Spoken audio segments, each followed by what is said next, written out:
Buen día, mi nombre es Alma Fuentes Ribón, residente de primer año de Neurología de la Universidad Simón Bolívar. El día de hoy vamos a desarrollar el tema de ACV de tálamo. El tálamo es una estructura ovoide que se encuentra ubicada en el diencéfalo y de hecho constituye la mayor parte de este. Tiene unas medidas hacia su diámetro anteroposterior de aproximadamente 3 centímetros y en su diámetro medial de 1,5 centímetros. En su parte anterior se estrecha y se encuentra en relación con el núcleo interventricular. En su parte posterior es un poco más ancho, forma el núcleo pulvinar del tálamo que se encuentra por encima de los colículos superiores. Hacia su cara inferior se encuentra con el tegmento mesencefálico y en su cara medial se va a encontrar en comunicación con el tálamo contralateral a través de un haz de fibras que se conoce como comisura gris o haz intertalámico. Está relacionado también con el tercer ventrículo en la cara lateral del mismo. Hacia su cara lateral va a estar en relación con una estructura importante y esta es el brazo posterior de la cápsula interna. En su parte superior va a conformar el piso del ventrículo lateral.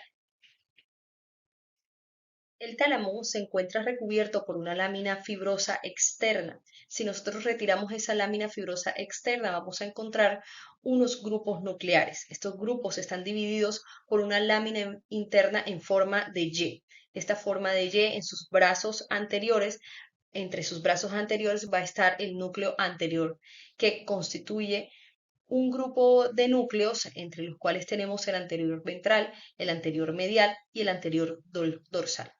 Hacia la parte posterior de esta letra Y, es decir, en su tronco, va a dividir dos grupos, el medial y el lateral. En la parte medial vamos a encontrar el grupo más grande de núcleos conformado por un solo núcleo que es el núcleo medial dorsal y también constituyen a este nivel los núcleos intralaminares, entre los que se encuentran el más importante, el central medial. Hacia la parte posterior vamos a tener dos divisiones y lo que tenemos que comprender es que el tallo se encuentra no ubicado verticalmente, sino que tiende a ser más oblicuo. Así, su parte anterior va a estar más hacia medial y su parte posterior va a estar más hacia lateral. Encontrándose así, los núcleos que están más hacia la parte media llamándose dorsales, si tenemos el dorsal lateral, el lateral pulvinar, y los núcleos que se encuentran más hacia la región lateral serían los núcleos más ventrales y tenemos de anterior a posterior el ventral anterior, ventral lateral, ventral intermedio, ventral posterolateral y el ventral posteromedial.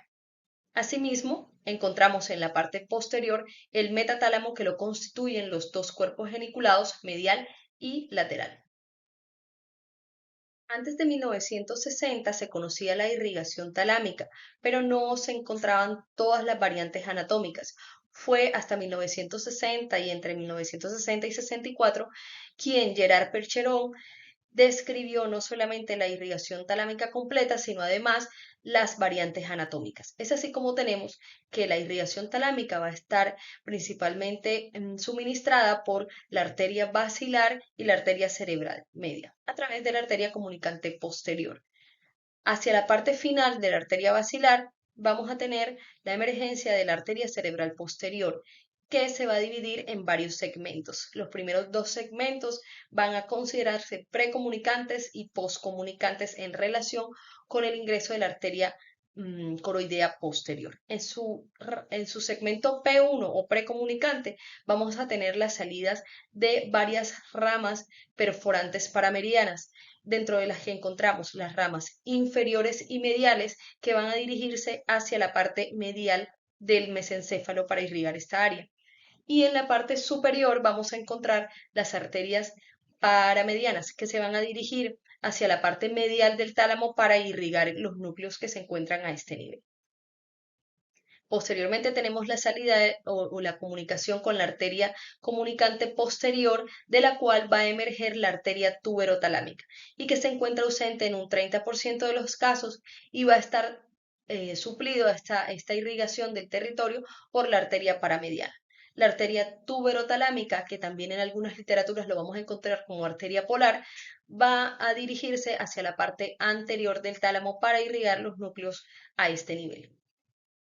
Después de la comunicación con la arteria comunicante posterior, vamos a encontrar 5 a 10 brazos en el segmento P2 que van a corresponder a arterias tálamo-geniculadas. Estas arterias tálamo-geniculadas se van a dirigir por debajo del tálamo y hacia la parte lateral para irrigar los núcleos a este nivel. Antes de la salida de estos brazos vamos a tener la arteria coroidea posteromedial y posterior a la salida de estos brazos de tálamo geniculadas vamos a tener las arterias coroideas posterolaterales. Ambas van a dirigirse hacia la parte posterior del tálamo y van a irrigar la parte posterior del núcleo pulvinar y los cuerpos geniculados. Es así como en resumen tenemos que el tálamo va a tener 4 arterias fundamentales para su irrigación. La tuberotalámica, que es rama de la arteria comunicante posterior, va a irrigar los núcleos anteriores. La arteria paramediana se va a dirigir hacia los núcleos mediales. La arteria tálamo geniculada se van a dirigir por debajo del tálamo y ascienden para irrigar toda la parte lateral. Y la arteria coroidea posterior se va a dirigir a la parte posterior del tálamo, irrigando primordialmente al núcleo pulvinar y a los cuerpos geniculados. Teniendo en cuenta la cantidad de núcleos existentes en el tálamo y sus diversas funciones, realizar un diagnóstico topográfico se convierte en un desafío. Es así como se esquematiza el tálamo en 4 regiones diferentes: la anterior, que está en relación con la arteria polar; la lateral, que está en relación con la tálamo geniculada; la posterior, que está en la coroidea posterior; y los núcleos mediales, que están irrigados por la arteria paramediana. Rob Powell en el 2014 realizó una publicación en la que describe las principales alteraciones a nivel de cada una de estas áreas. Es así como tenemos que para la región anterior está alterado principalmente el lenguaje en el hemisferio dominante y la memoria. Hacia la parte lateral tenemos que las funciones alteradas van a estar en relación con, con trastornos motores y sensitivos. Hacia la parte medial vamos a encontrar frecuentemente alteración del estado de alerta y la memoria. Y hacia la parte posterior vamos a encontrar alteraciones fundamentalmente relacionadas con la visión. Vamos a desarrollar entonces la charla hablando de cada grupo de núcleos, su arteria principal que irriga, sus funciones y los signos y síntomas encontrados en las lesiones a este nivel. Iniciamos con el territorio de la arteria polar o tuberotalámica, que va a irrigar el núcleo ventral anterior del tálamo, pero no solamente este núcleo, sino también la parte ventral del núcleo dorsal medial y la parte rostral del núcleo ventral anterior. Este grupo nuclear está altamente relacionado con el sistema límbico en cuanto a las funciones de memoria, aprendizaje y procesos emocionales. Todo inicia desde la corteza entorrinal, que va a recibir múltiples aferencias de las modalidades sensoriales, y no solamente esto, sino también de los procesos cognitivos en curso. Va a unir toda esta información y la va a enviar al hipocampo. El hipocampo, a través del fornix y la fimbrilla, va a enviar esta información a los cuerpos mamilares y de ahí al tálamo a través del tracto mamilotalámico. Del tálamo ingresa a la corteza del cíngulo, del giro del cíngulo, y de ahí pasaría a la neocorteza para hacer las emociones conscientes. Esto se conoce como circuito de Papez y fue descrito por James Papez en 1937 para explicar que las conductas emocionales tenían o tenían relevancia cuando llegaban a corteza y se hacían conscientes.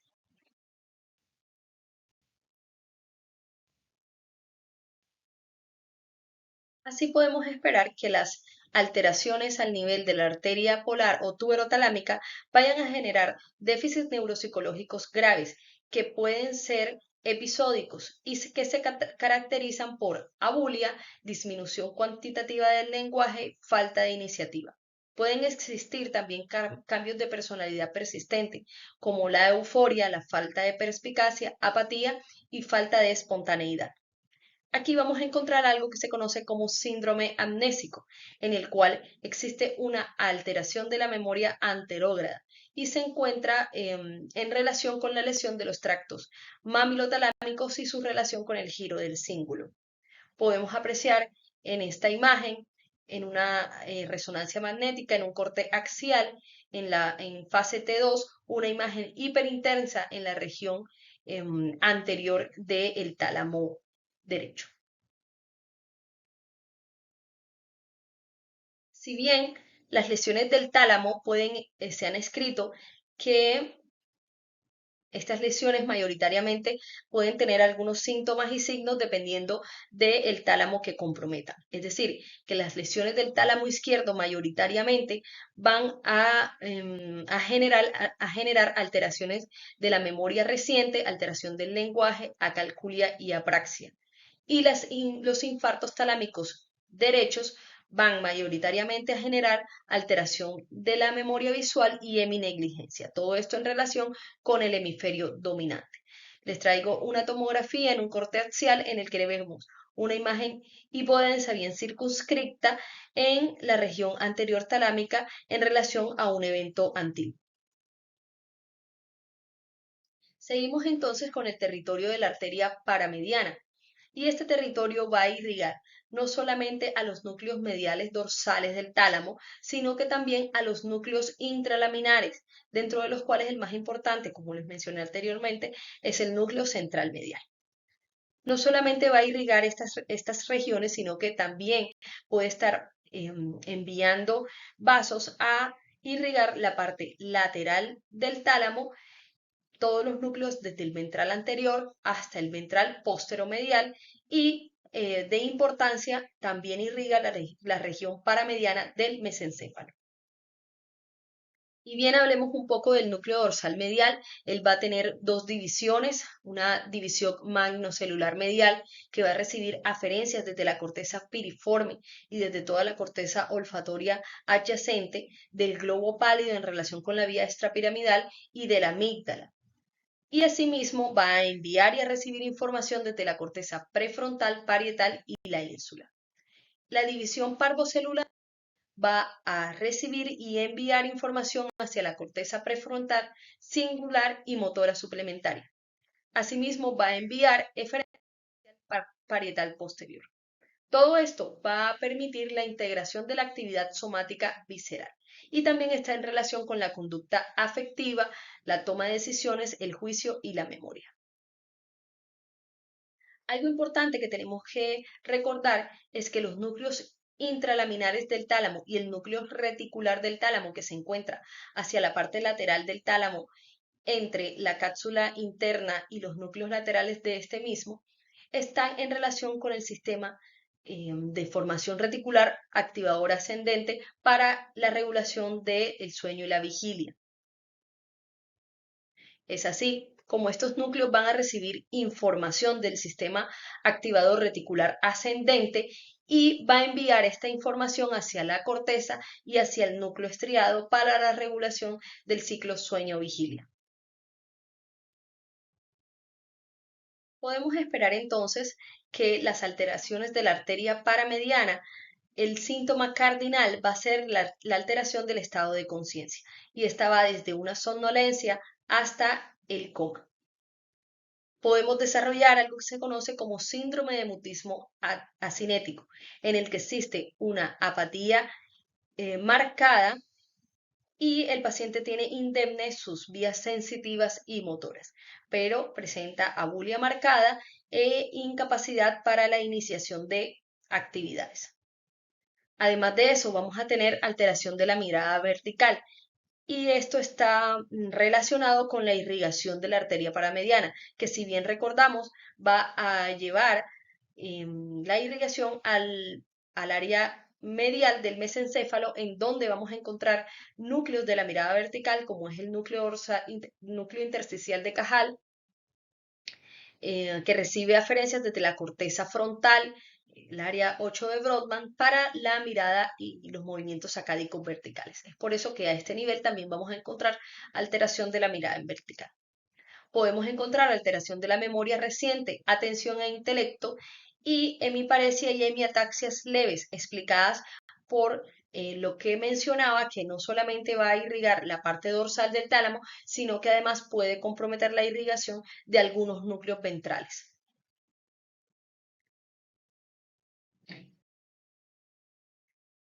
Y llegamos a las variantes de la arteria paramediana, en la que podemos encontrar una distribución simétrica y otra asimétrica. En la distribución simétrica, ambas arterias cerebrales posteriores pueden dar rama a cada uno de los tálamos, o a través de un tronco principal brindar ramas para cada uno de los tálamos, tálamo derecho y tálamo izquierdo. Después tenemos las variantes asimétricas, en la que encontramos el tipo 2A, en el que de una sola arteria cerebral posterior van a salir ramos tanto para el tálamo derecho como para el tálamo izquierdo. Y finalmente tenemos el tipo 2B, en el que desde un tronco común van a salir ramas para el tálamo izquierdo y para el tálamo derecho. Este tronco se conoce como arteria de Percherón, y cuando existe una afección del flujo a este nivel, vamos a encontrar una afección bilateral del núcleo dorsal medial, que se conoce como síndrome de Percherón. El síndrome de Percherón tiene tres características fundamentales. La primera es la parálisis vertical de la mirada en un 65% de los pacientes.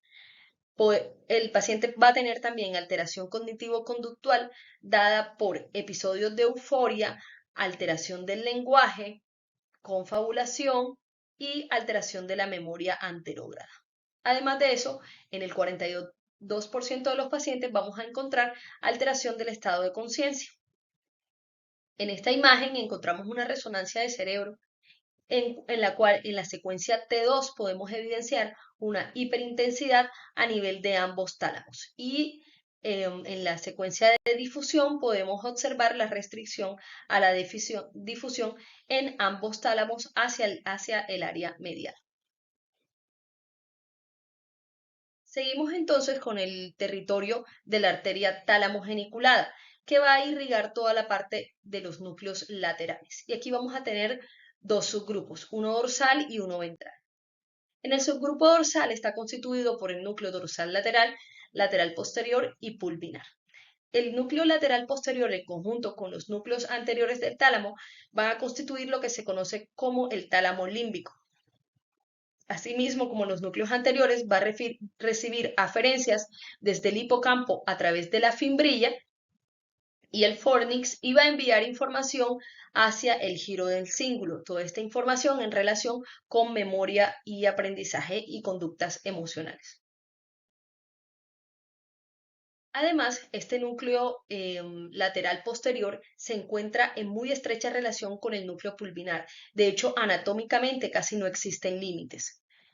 Él va a recibir el complejo lateral posterior pulvinar, va a recibir y enviar información hacia el cuerpo geniculado lateral, que está en relación con la vía visual.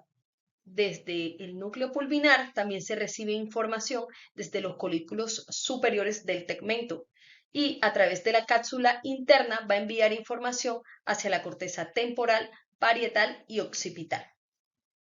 Asimismo, se ha demostrado que el núcleo lateral posterior pulvinar, cuando se estimula, produce anomia, y por lo que se describe que está en relación con mecanismos del habla.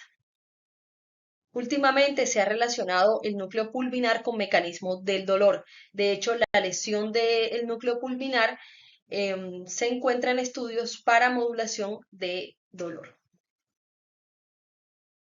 Entramos entonces al subgrupo ventral, en el que va a servir como una estación de relevo los núcleos más posteriores de todas las vías sensitivas. Así tenemos el núcleo ventral posterior lateral, que va a recibir aferencias desde los cordones posteriores en relación con la vibración, propiocepción consciente, discriminación entre dos puntos.